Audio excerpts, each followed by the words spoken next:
What's going on, guys? Snoo here. Welcome back to another Path of Exile 2 video. This one brought to you by your hatred for towers. That's right, we're going to be talking towers today, and I can't believe this, but evidently no other content creator has made a video on towers, talking about how bad they are. Or, you know, some potential solutions or something. So I'd like to offer that for you today as we get ready for 0.3, a little bit before the patch notes reveal. Let me know what you think of this video, potential solutions for towers. Maybe you're out of the loop, maybe you don't think towers are too bad, but trust me, if you watch this video, you're gonna see some evidence that they're really bad. Just ask anyone in my community. So let's get started. And just in case you came here from outside my own community, here's what a few users have to say about towers on videos, recent videos of mine that had nothing to do with towers, but did actually have something to do with changes, potential changes coming to Path of Exile 2 and things you would like to see. This user says, my top 3 wishes would be movement speed is not tied to special tech or clunky interactions, tower reworked again, and more crafting options. So it's not all about towers, but 1 out of 3. Here we got another user says, the main mechanic I hate about Path of Exile 2 is the endgame tower system. A little more on the nose this time. Here's another one. They need to delete the tower system and make the endgame more like PoE1 for me to be remotely interested. Also put in real headhunter. Real headhunter. Real headhunter? I guess he means more power from headhunter. But yeah, another person who doesn't like towers. One more for good measure, the towers suck. It sucks that you have to run garbage maps in search of overlapped towers, then run the trash maps in between them, then finally run whatever maps got hit.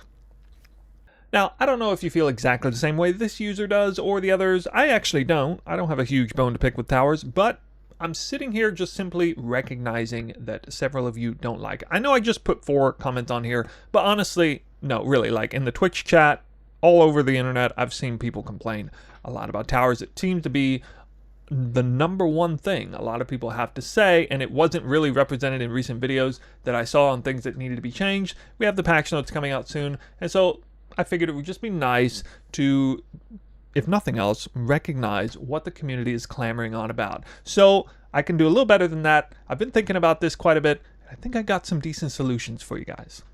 All right, right before we get to that, here, let me just show you a quick tower setup that I think I had saved back, potentially was going to run this in some sort of Magic Vine setup. You can see I have a tower highlighted, and then I need to get over to the other tower, and I got another tower down below. It's a nice triple tower setup on top of a corrupted zone, and you can see there's the corrupted map that I need to clear in order to make it cleanse, and that makes the maps have extra quant rarity, extra currency drops, things like that. But the problem is, you know, I have to waste a bunch of maps to get over there, a bunch of corrupted maps, no doubt, to get over there. And I gotta like swing all the way around to the bottom side to get to the other tower, or maybe, you know, use a special precursor to leapfrog on there. That's a hint for a potential solution coming up. But anyway, this is what you see, kind of a typical situation. And just this alone bothers a lot of people because, you know, they want to get into the good stuff, but you gotta like work around the entire setup.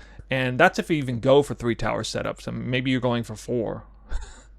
All right, so let's get to some potential solutions. Solution #1 is 100% inspired by the brand new Grand Project precursor, which you see right here. I'm actually going to load it into this tower. Obviously, I can't run any of the maps nearby. I got to, you know, point A to point B, got to run them one at a time, except now I can. You can see they're all highlighted. I can just leapfrog all I want. I could actually connect to another tower and do it all over again, and I can just leapfrog the entire atlas this way, and sometimes have to run maps point A to point B, but it cuts out over half of the you know, the having to run maps I don't want to run. It dramatically reduces the time it takes to find new citadels or to find S-tier Magic Vine spots. And it's so good that I even waste a precursor slot often on Magic Vine setups like the one that I showed you a moment ago, just because it allows me to get to the corrupted zone faster or another tower that I need to get nearby. And so what if we just had this without paying a precursor, without paying anything? What if you use the tower, once you did the tower, boom, the entire range you can just do. I know it dramatically improved my enjoyment of the game, handling the Atlas, so I think a lot of people would love it.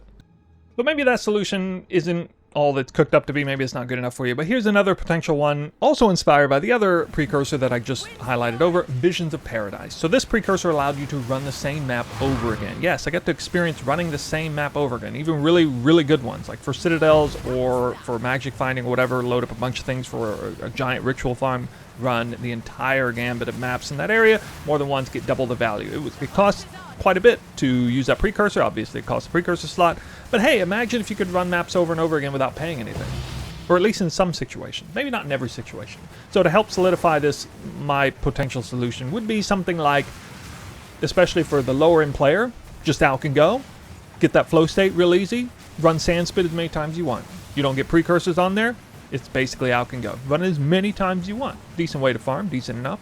But if you're doing higher end stuff, let's say it just annuls a precursor every single time. Every time you run a map, it just randomly annuls one precursor. So you got a super awesome 4-tower, 12 precursors loaded in.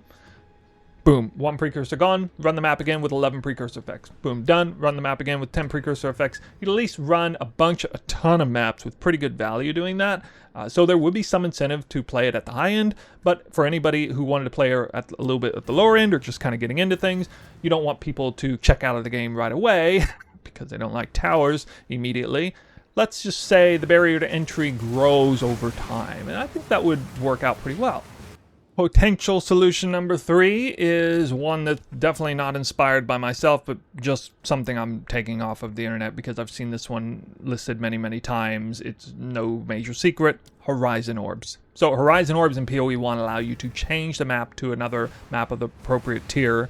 And I guess that whole system wouldn't exactly work so well because we have biomes here and then there's the actual graphics that laid out. So I think it would actually be pretty difficult, technically speaking, to do this, as opposed to the first two, which should, on a technicality, be pretty easy to do since they already have the systems implemented to do both of those things through the unique precursors. This one's a little different. Sounds simpler, but would probably be harder to implement. Just let us change the maps. Same biome, okay? We'll at least keep the same biome. But, you know, let's say you're doing a water map and you hate, I don't know what's a terrible water map, but let's just say you want to run Sandspit only and you're willing to pay a little extra to get that one on every single biome that's water. Okay, you know, let's say you absolutely hate Mire. Well, whatever biome that is, fine. You know, just Horizon Orbit once, never have to run Mire ever again. Pay a small fee for that. I mean, that would obviously make people pretty happy. And so that's another third potential solution. Definitely not my own idea, really, but just kind of explaining what I've seen several other people say in other comments, YouTube, Reddit, places like that. And there you have it. A video about towers. There you go. I did it for the people. I did it for you guys. I know that many of you have been clamoring for towers to be changed. I would like to see them changed. I just don't feel as strongly about it as most of you guys, but I am privileged to have been able to play the game in a way where towers are less annoying than normal by just throwing more currency at it.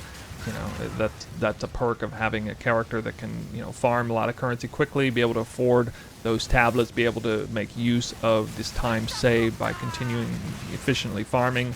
And so it's worked out pretty well for me. And so to a certain extent, I've seen the light. I've seen the advantage of having some added quality of life. The towers, I would like to see that not be gated so much outside of, you know, the player who's playing at a lower level than I am typically in the end game in PoE2. It would be nice if everybody could be a little bit happier about towers. It's obvious that it's a pretty big problem. There's just so many comments about it, and maybe it's just my community. Maybe I'm living in an echo chamber. I don't know, but I do see a lot of comments, not just in my YouTube videos, but across Reddit and hear it in other places too. And so I'm not sure why there wasn't another video shining a bigger spotlight on this issue, but there you go, guys. Hopefully you got something valuable out of this video. It's probably all in vain. I don't think it's something that GGG is going to really look at and make any changes on or anything, but you know what? Let the people speak. If you agree with what you saw here, let us know in the comment section down below. If there's something you think should be tweaked or any other major solutions, have at it. It's really hard for players to actually offer real solutions. Usually we're pretty good at diagnosing problems, but not at offering solutions. I gave a crack at it. Hopefully you guys can see some virtue in that. I don't know. But anyway, we got 0.3 coming around the corner. I'm sure everything that's going to happen in 0.3 has already been figured out. There's probably nothing else ham-fisted in there. But, oh well. It is what it is. Thank you guys for watching the video. We'll see you in the next PoE2 video.